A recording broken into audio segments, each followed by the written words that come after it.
Welcome to this Reposition Rescue live masterclass. My name is Jane Baylor, and it's great to have you here. Now, this is a short 30-minute live training session for consultants, business owners, and sector experts who want to attract more high value clients and sell at a premium price point through being perceived as more interesting and relevant than their rivals. So, in this masterclass, we're going to look at 5 ways to position or reposition your product or service and get your ideal clients lining up to do business with you. Now, why does this matter? Well, when you know your own value and your existing clients love what you do, it can be super frustrating when new prospects who you know are a perfect fit for your services go through your sales process and end up rejecting your offer, especially when they're saying yes to other people instead. And it's very easy to blame the economy, the market, or a multitude of other factors when this happens. But often, though, a poor conversion ratio is just a signal or a sign that your offer is being seen as too similar to others with the same or a cheaper price point, meaning that your true value is getting lost in translation. And your unique specialist service has been commoditized, leading prospects to price match you with others because they don't really understand what's different about you. So let's get straight into it.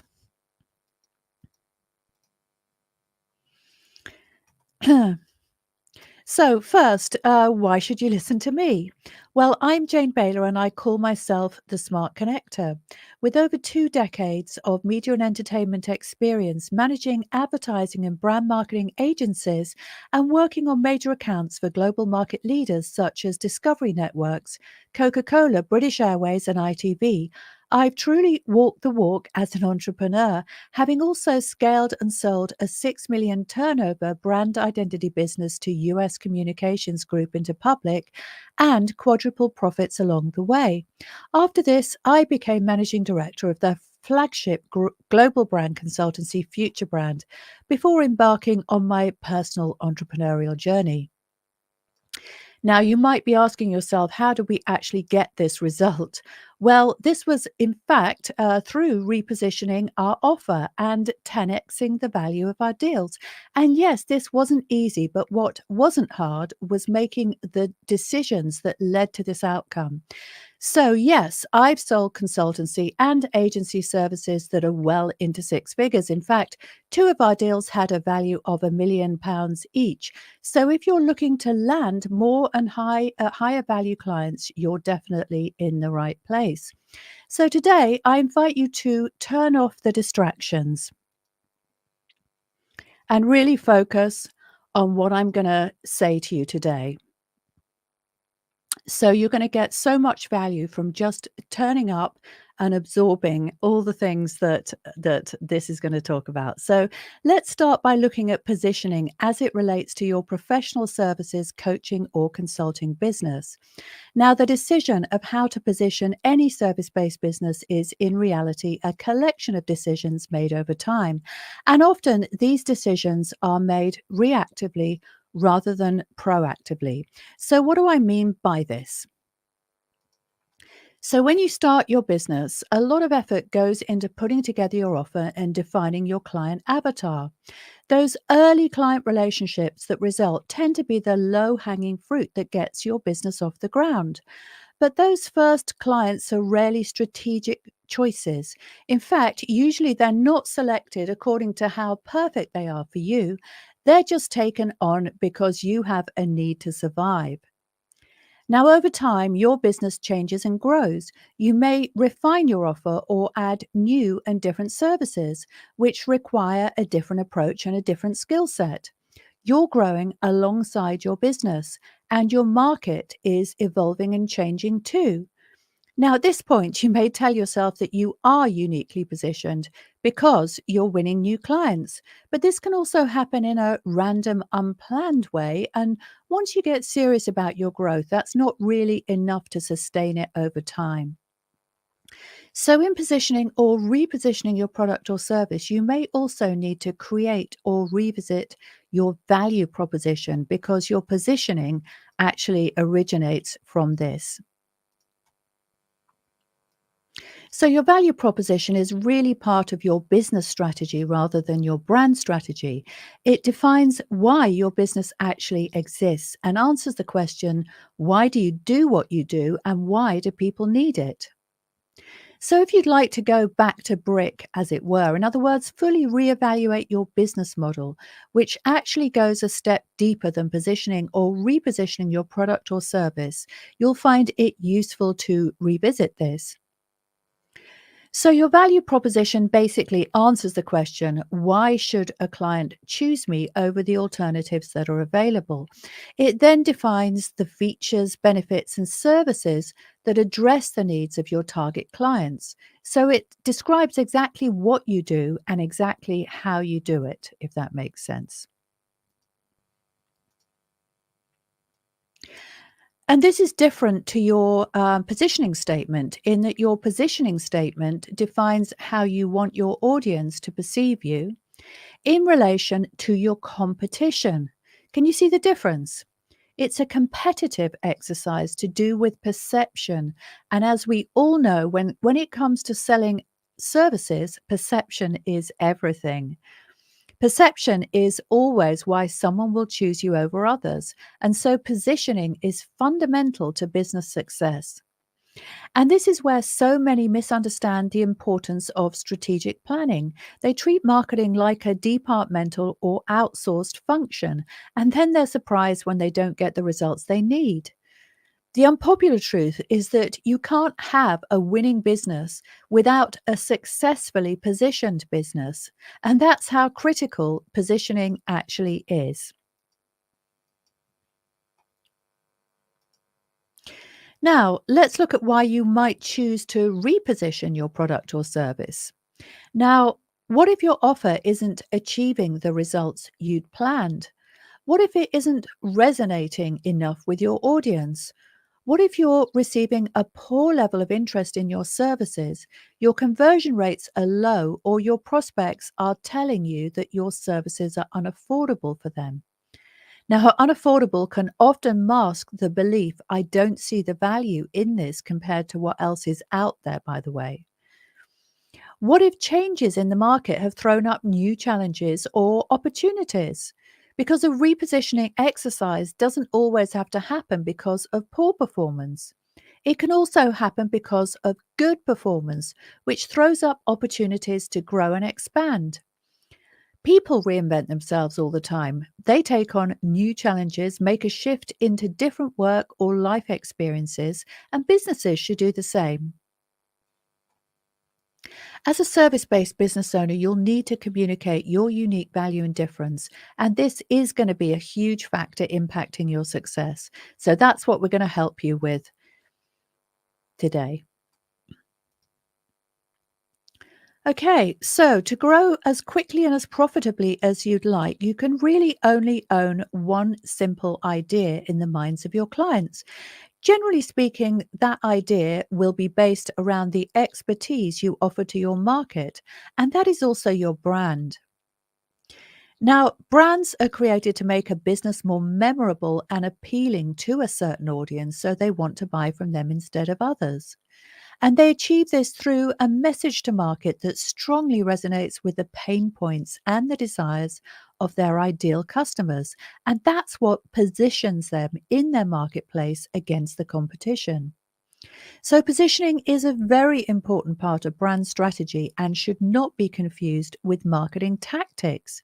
Tactics without strategy is like a tree without roots or a house without foundations. Now, tactics play a very important role in any marketing campaign, but they exist downstream from your brand strategy and they should always reflect and support the positioning that you've done first. So, positioning is the primary determiner of future profits. In other words, it future proofs your business against your competition and adapts to the changes in your market. It's your secret weapon to help you win over others who do something similar through influencing perception of what you offer in comparison to them. And this is how it differs to visibility, reach, and marketing communications, which are the things that push your offer out. So, to get positioning right, you'll need to consider your competition and formulate a plan to separate you from them. Now, to put this into context, let's look briefly at the positioning and customer segmentation strategies of consumer products like cars and drinks. Take cars, for example. So, BMW and Mercedes Benz position themselves as luxury vehicles. Tesla sets itself apart as a clean energy alternative, and Kia, Ford, and Hyundai brand themselves as affordable. Can you see how that's just a simple idea? Market segmentation is also a part of positioning, and this is a deeper level which is used a lot in consumer facing business with multiple products. For example, the drinks industry. So, in the drinks industry, while customers are all buying some form of beverage, in other words, cold packaged drink, their needs and situations are different, which means they're also seeking different product benefits. And the drinks market, by the way, refers to any cold non alcoholic beverage, which includes fizzy drinks, juices, energy drinks, milk based drinks, water, sports based drinks, and so on. Of course, what all these consumers have in common is that they're thirsty and they're buying for convenience as well as taste. So these drinks all belong to the same overall market, but some products are indirect competitors of each other because someone who chooses one of these drinks types has a different set of needs to someone who purchases another one. So, in the drinks market, 8 different market segments have been identified. So, if you were to launch a drink into this market, you wouldn't launch it to everyone. You'd be clear about your customer profile and tailor your communications to speak directly to them. For example, energy drinks and sports drinks have very different buyers. Energy drink consumers are typically below 35 years of age.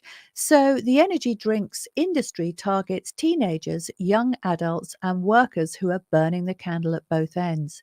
They need an artificially induced energy shot, or at least that's what they think, to meet the demands of their busy lives. So their pain point is exhaustion and they want to stay on top.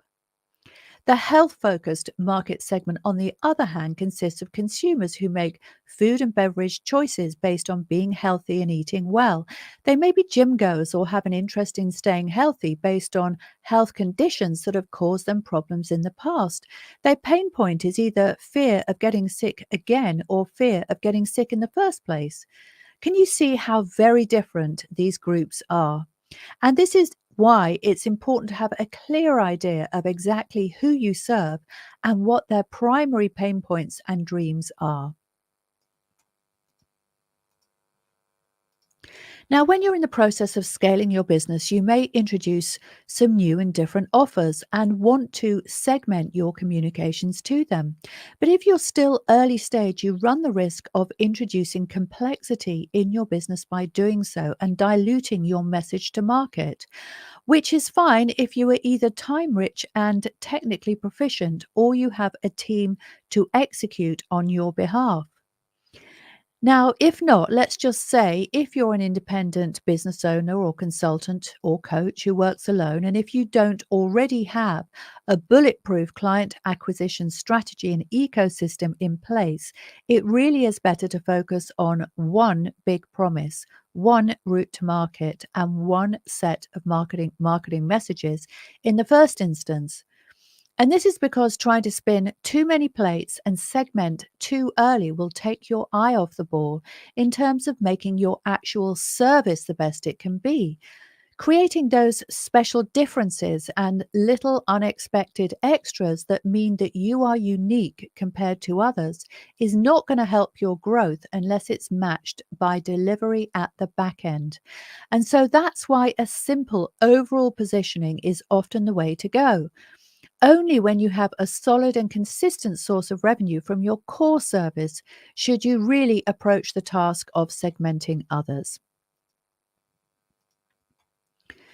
So, positioning belongs to brand strategy, as hopefully you understand by now, and should not be confused with marketing tactics. Now, tactics play an important role in any marketing campaign, as we've said already, but they should always reflect and support your positioning.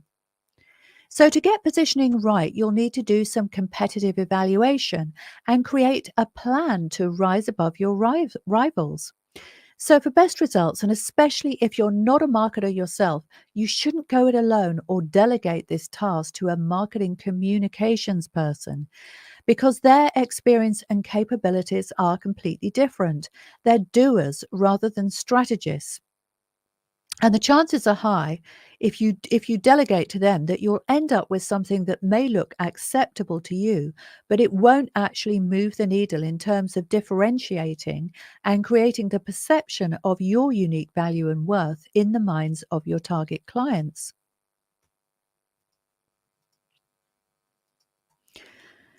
Now, it's long been proven that people buy on emotion, not logic. And this is why brands that have consistently invested millions over decades, like into their brands like Coca-Cola, are able to sell unhealthy fizzy drinks as if they hold the key to eternal well-being.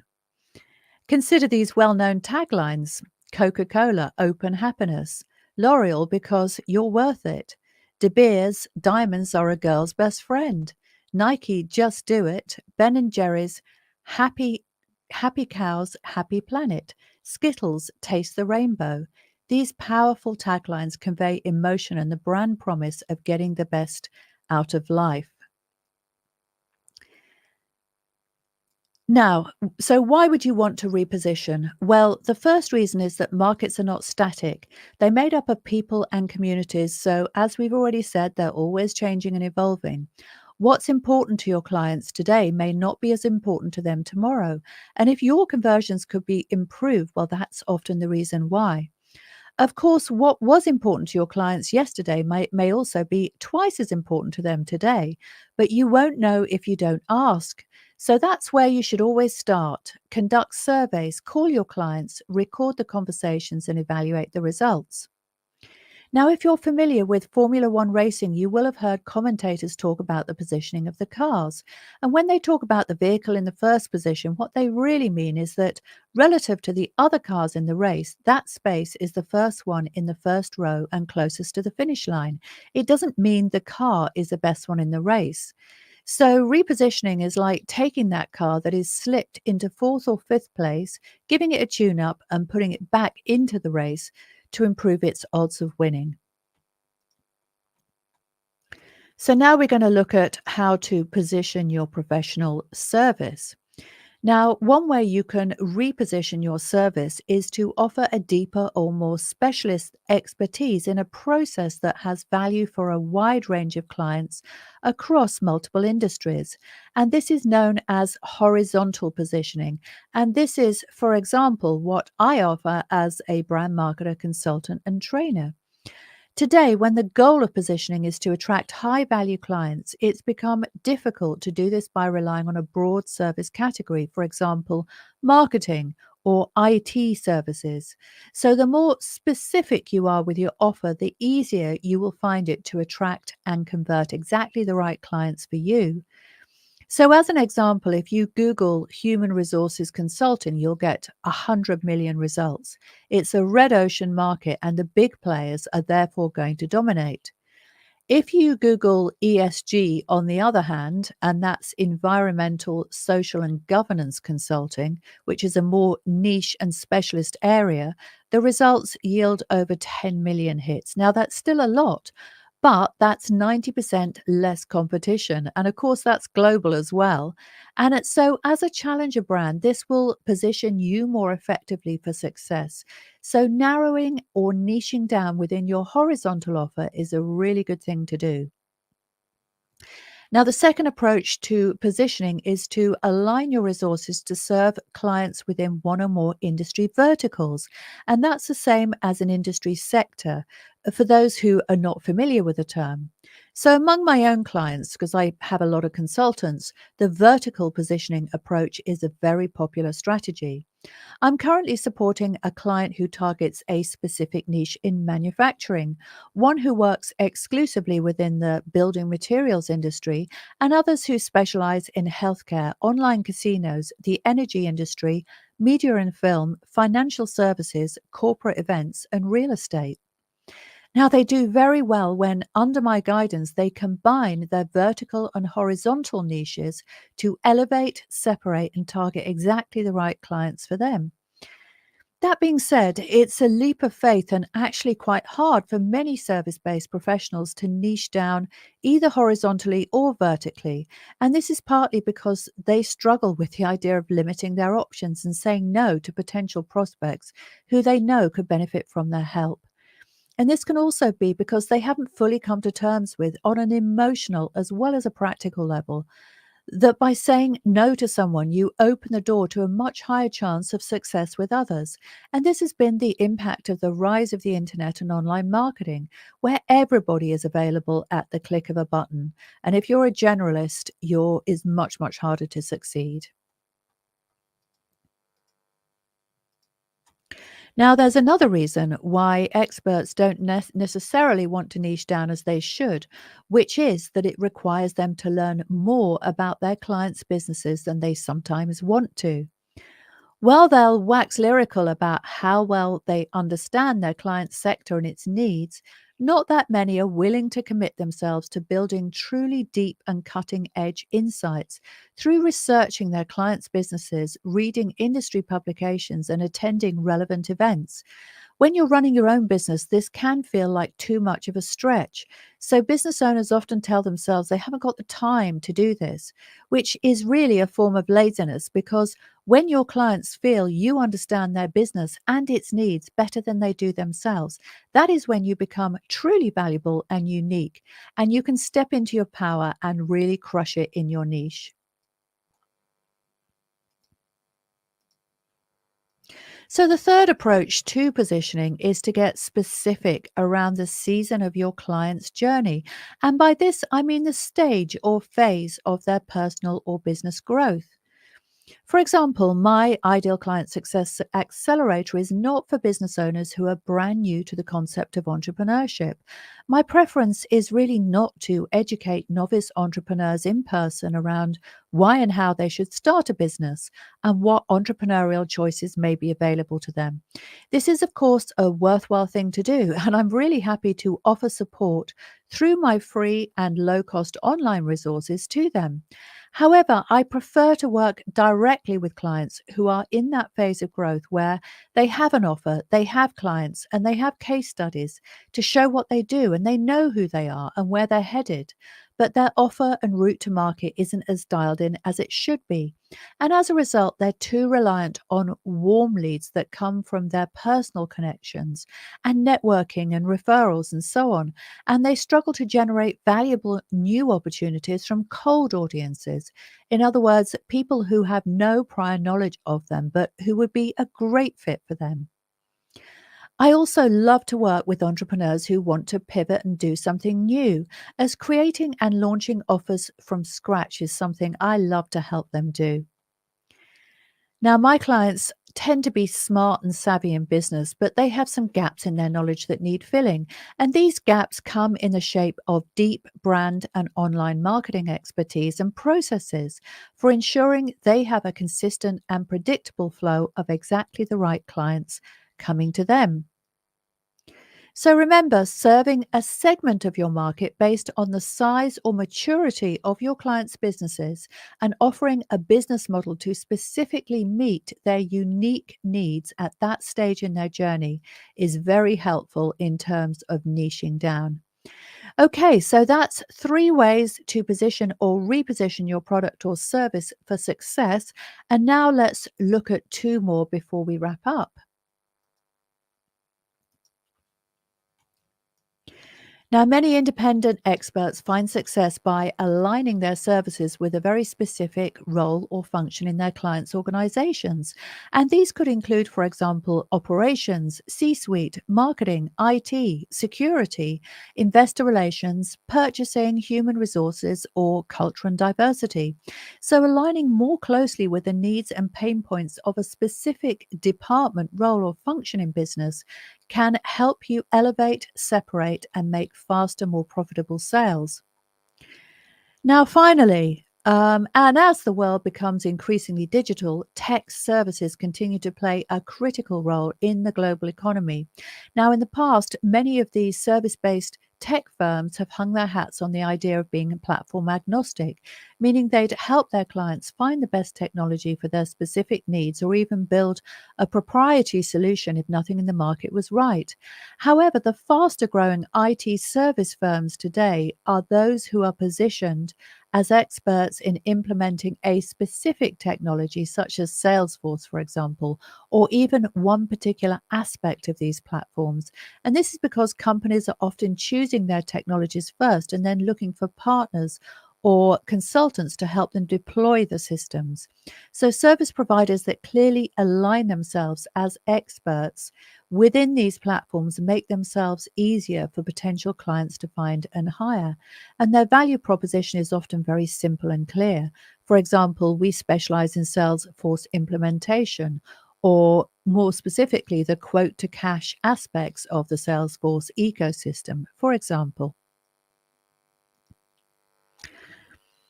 So, your repositioning can be dramatic and decisive, or it can be small and gradual to reflect the way your business and you are evolving. As you learn new things, you become wiser and smarter, and your brand should reflect this. When you communicate the most current version of your product or service to the world, it will always be stronger, better, and clearer than before. So, to summarize, repositioning isn't about making new claims about the quality of your services, even if your services are actually better than those offered by your rivals. Instead, it's a strategic exercise to help your offers stand out within your market relative to your rivals and demonstrate your value compared to them. Now, in today's transparent online marketplace, traces of your old brand or positioning may never vanish completely. And as long as you're congruent about what you've learned along the way, that's perfectly okay. Be strategic about how you wish to be seen and develop a compelling story that explains and spreads your message. So, thank you so much for listening. And I hope this helps you reposition your product or service for impact, intrigue, and desire.